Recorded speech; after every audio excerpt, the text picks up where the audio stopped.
ગુલાબબેન કિચનમાં આપનું હાર્દિક સ્વાગત છે।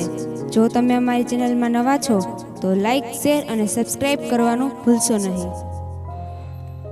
આજે આપણે આવી ગયા છીએ એક નવી રેસીપીની સાથે। તો આજે આપણે બનાવવાનું છે મગનું શાક। તો એના માટે આ રીતે આપણે મગ સરસ બાફી લીધા છે અને આ બધો મસાલો પણ આપણે તૈયાર કરી લીધો છે। તમે જોઈ શકો છો, એક ટમેટું લીધું છે, 3-4 પત્તા લીમડાના લીધા છે, લસણ લીધું છે અને 2 થી 3 લાલ મરચાં અને તેજપત્તા।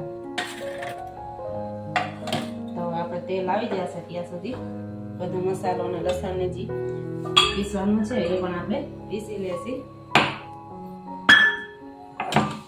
લસણને આપણે આ રીતે ખાંડીમાં ખાંડશી। સરસ રીતે આપણું શાક આપણે બનાવશું।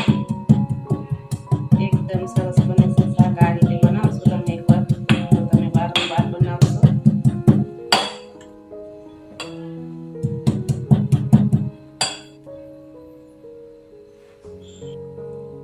હવે સારી રીતે આપણું તેલ પણ સરસ ગરમ થઈ ગયું છે। તો આપણે 1 ચમચી એમાં ઉમેરશું હિંગ।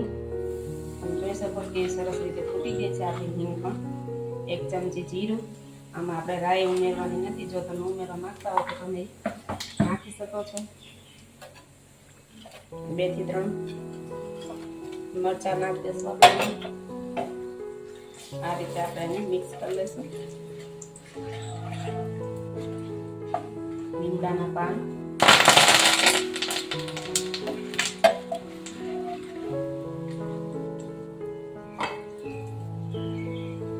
આ રીતે ટમેટા પણ એડ કરી દઈશું।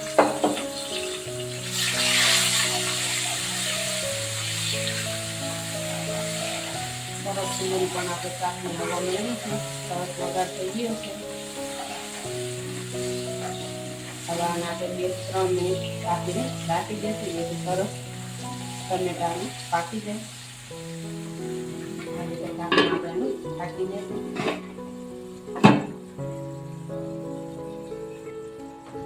આપણે ઢાંકણને એકવાર ખોલી અને એમાં મીઠું અને પણ એડ કરી દઈએ એટલે સરસ રીતે આપણા ટમેટા ચડી જશે। આપણે મીઠું બાફવામાં નાખ્યું તો આમાં સ્વાદ અનુસાર આપણે નાખવાનું છે। અડધી ચમચી હળદર, પાછું આપણે આ રીતે મિક્સ કરી લઈશું અને જે આપણે લસણ રાખ્યું છે પીસીને એ પણ આપણે આમાં નાખી દઈશું જેથી તેલમાં સરસ રીતે બાફી જાય। પછી આપણે એનું ઢાંકણ ઢાંકીને નાખી દઈશું।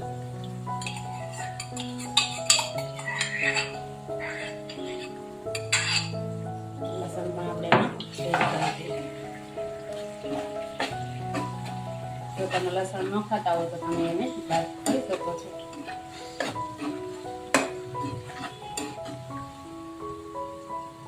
આ રીતે 2 થી 3 મિનિટ આપણે ઢાંકીને રાખી દઈશું।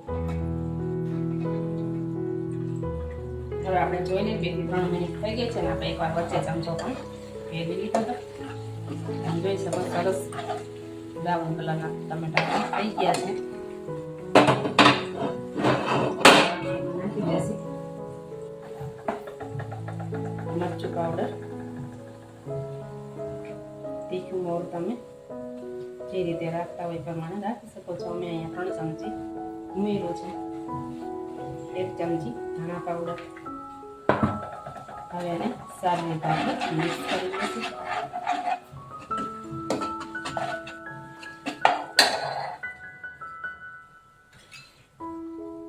બે ચમચી જેટલી આપણે મલાઈ એડ કરી દઈશું।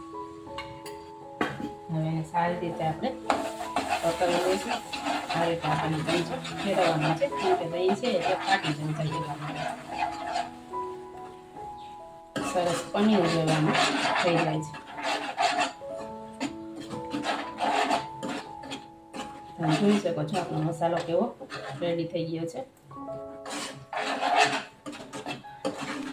તો હવે આપણે એડ કરશું દહીં વાળું મગ।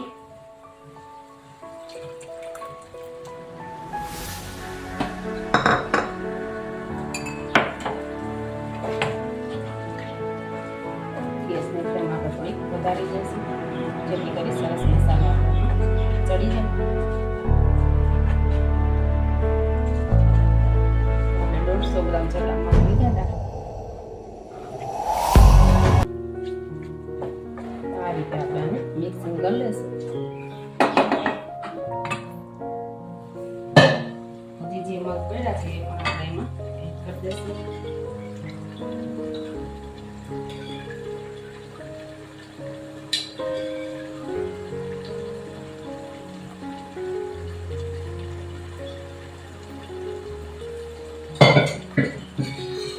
મગ બાફતા વખતે આપણે 2 થી 3 સીટી કાઢી છે મગમાં, એટલે સરસ રીતે આપણા મગ કાચા પણ નહીં અને પાકા નહીં. આ રીતે આપણે બાફ્યા છે.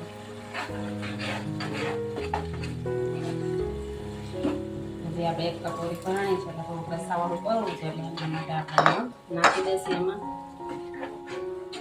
2 થી 3 મિનિટ આપણે આ રીતે પાકવા દઈશું એમાં. તો હવે આપણે જોઈ શકીએ છીએ આપણું શાક તૈયાર થઈ ગયું છે અને તેલ પણ સરસ ફૂટીને ઉભરાઈ ગયું છે. તમે જોઈ શકો છો કેવું સરસ બની ગયું છે આપણું શાક. તો હવે આ રીતે આપણે જે કરીને ચમચો ફેરવી લેશું. જો અમારો વિડીયો તમને ગમે તો લાઈક શેર અને સબસ્ક્રાઈબ કરવાનું ભૂલશો નહીં, જેથી કરી જે પણ અમે નવા વિડીયો બનાવીએ તે તમારા સુધી નોટિફિકેશન પહોંચી શકે. તો આપણે એડ કરી દઈશું ધાણાભાજી. હવે આપણે એક વાટકામાં સેવ કરી લઈશું.